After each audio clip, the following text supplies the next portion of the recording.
자, 김현 의원이 어딘가 상임위를 떠났죠. 근데 그 김현 의원이 두려운 사람들이 있다고 합니다. 어떤 이야기인지 지금부터 이동영 차장과 함께 자세히 알아보겠습니다. 자, 이 두려운 사람들이 누군가요? 최근 경찰 고위 간부들이 모임이 있었는데 예. 그 자리에서 그 김현 의원을 잘 챙겨줘라 이런 잘 발언이 챙겨라? 예 그렇습니다. 예. 잘 챙겨라 이런 발언이 나왔다고 해서 다시 좀 파문이 일고 있는데요. 안행위를 떠났지만 끝까지 잘 챙겨라. 이 행간의 의미는 안행위를 떠났지만 지금 조사가 진행 중이고 기소가 되기 전 단계이니 그 수사가 마무리될 때까지 잘 챙겨줘라. 이렇게 해석이 될 수 있단 말이죠. 예. 그렇기 때문에 현재 진행 중인 사안에 대해서 검찰 고위 간부들이 입에서 이런 이야기가 나왔다. 이렇게 전해지는 바람에 김현 의원 사건이 이 제대로 수사가 된 것이냐. 이런 의문까지 지금 나오고 있습니다. 그러네요. 자, 이남희 팀장. 경찰 입장에서는 안행위원이 그렇게 무섭습니까? 아니, 경찰 입장에서는 물론 감시를 하는 그 상임이긴 한데 이렇게까지 벌벌 떨어야 되는 건가요? 일단은 감시를 하는 상임이고 국정감사 모습 보시면은 아마 왜 이렇게 무서워하는지 좀 예. 이해를 하실 거라고 생각을 합니다. 뉴스톱10에서도 워낙 화면을 많이 보여드렸던 걸로 제가 기억을 하는데요. 이제 약간 양쪽의 감정이 더 있을 것 같아요. 약간 그 안행이 있다가 나간 거에 대해서 김현 의원에 대한 안타까운 마음도 조금 있었던 것 같고 나중에 이제 수사 끝나고 돌아왔을 때 다시 껄끄러운 관계가 되면 안 되니까 그러니까 경찰 그 고위 관계자도 좀 여러 가지 면을 판단했던 걸로 보입니다. 예. 자, 지금 제일 답답한 분이 바로 대리기사. 네. 피해자인 대리기사일 건데 왜 그러냐면 지금 벌써 폭행 사건 발생한 지가 언제입니까? 지금 경찰에서 기소 의견으로 송치한 지도 지금 한참 2달이 다 돼가는데 지금까지 아무런 법적 조치가 없기 때문에 아주 좀 불만이 많을 수밖에 없는 분인데요. 그분의 이야기를 저희가 또 직접 들어봤습니다. 좋습니다. 예, 저도 궁금해요. 검찰에서 어떻게 할 건지, 왜 조사를 안 하시는지, 그거는 저도 이유를 모르겠어요. 기소 사유가 되는지 안 되는지 그걸 검토한다고 그러는데, 법률적인 해석이 그렇게 오래 걸리는 건지 제가 이유를 모르겠어요. 거의 한 번쯤 된 것 같은데요. 저도 검찰에 청구 조사로 다시 한번 나가서 조사 받고 왔거든요. 그리고 그 이후에도 연락이 없으시네요. 뭘 조사하시는지 모르겠어요. 예, 지금 답답한 심경이 그대로 드러났는데 김광덕 본부장님, 지금 맞은 사람 가서 지금 검찰 가서 조사를 받고 왔어요. 근데 정작 가해자로 지금 송치가 된 김현 의원에 대해서는 지금 조사도 한 번도 검찰에서 이루어지질 않았고 이렇게 조사가 길게 늘어지는 이유 뭘로 보세요?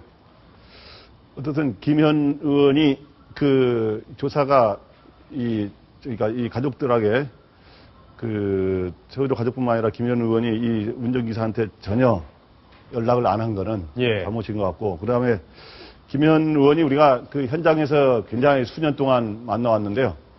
김현 의원이 보면은 여러분들도 잘 아시겠지만 굉장히 성격이 적극적이고 개성이 원래 굉장히 강한 의원이에요. 또 일에 대한 열정도 강하고 그래서 굉장히 양면의 평가를 뭐 긍정적으로 본 사람들도 있고 비판적으로 보는 사람들도 있는데, 근데 요번에 이 사건은 굉장히 잘못한 건 분명한 것 같아요. 그래서 이거에 대해서 경찰 조사와 그리고 이런 검찰 이런 수사가 제대로 이루어져야 되는데, 아마 경찰 같은 경우는 아까 안행위 위원이었기 때문에 약간 눈치를 본 측면이 사실 있는 것 같아요. 그래서 검찰에서는 그러한 뭐 눈치 보지 말고, 이것도 마찬가지로 아까 했지만, 정치 논리가 아니라 엄정한 법의 논리로서 수사를 해야 될 것 같습니다. 예. 자, 지금 빨리 조사가 진행돼야겠다 이런 생각이 좀 드는데요. 자, 지금 시청자 질문이 하나 들어왔습니다. 함께 살펴보겠습니다. 자, 김정환 기자께 질문이 왔네요. 서민을 위한 정당이라고 자처하는 김현 의원을 끝까지 감싸는 이유가 무엇이라고 생각하는지요? 새정치민주연합이 아마 이 감싸는 부분을 지적하는 것 같습니다.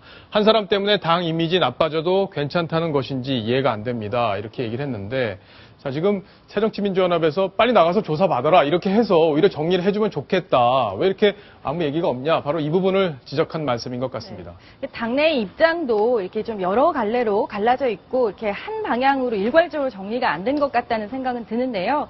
이제 그러니까 부인할 수 없는 사실은 이제 아무래도 그 최대 주주격인 그 친노 세력의 어떤 비호를 받고 있는 거 아니냐, 팔은 안으로 굽는 것 아니냐, 이렇게 이제 비난하시는 목소리도 있고, 또 한편으로는 아까 또 그런 이야기를 해주셨습니다만, 김현 의원이 세월호 그 가족들하고 상당히 큰 교감을 한때 나눴다고 해요. 그리고 자신의 사비로 뭐 물이나 또 어떤 음식 같은 것도 날랐기 때문에 그런 어떤 일종의 의원들 사이에 동정 여론도 상당히 어느 정도 있기 때문에 이런 어떤 분위기가 좀 있다는 그런 얘기를 듣고 있습니다. 예, 사실은 이남희 팀장이 이건 더 자세히 알고 있을 텐데 네. 야당 분위기 짧게 좀 소개를 해주시죠.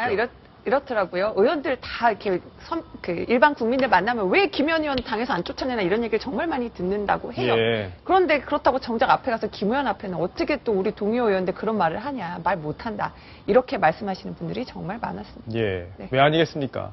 애초에 저런 일이 없었다면 참 좋았을 텐데. 자, 이동희 차장, 지금 네. 이제 검찰에서 기소 시점을 어느 정도 결정하고 있다, 그런 얘기들이 흘러나오고 있는데 취재된 게 있죠? 예, 뉴스톱10 이 취재진에서 취재를 한 결과인데요. 예. 검찰에서는 일단 김현 의원에 대해서 기소 방침을 정한 것으로 지금 확인이 되고 있고요. 기소 시점이 문제인데, 임시국회가 끝나는 1월 14일 이후 그 시점에 기소하는 방안을 검토하고 있는 것으로 확인이 되고 있습니다. 예. 저희 뉴스탑10에 사실 시청자 질문이 들어오고 있는데 그중에 상당 부분이 김현 의원 언제 기소하는 거냐, 바로 이 부분에 대한 질문이었는데 뉴스탑10에서 저희가 자세히 취재를 해봤습니다. 이동희 차장이 설명한 대로 1월 14일 임시국회가 12월 임시국회가 끝나면 기소 절차가 진행이 될 것이다, 이런 답변까지 들어봤습니다. 자, 이번 사건, 이번 소식 여기까지 정리를 하겠습니다.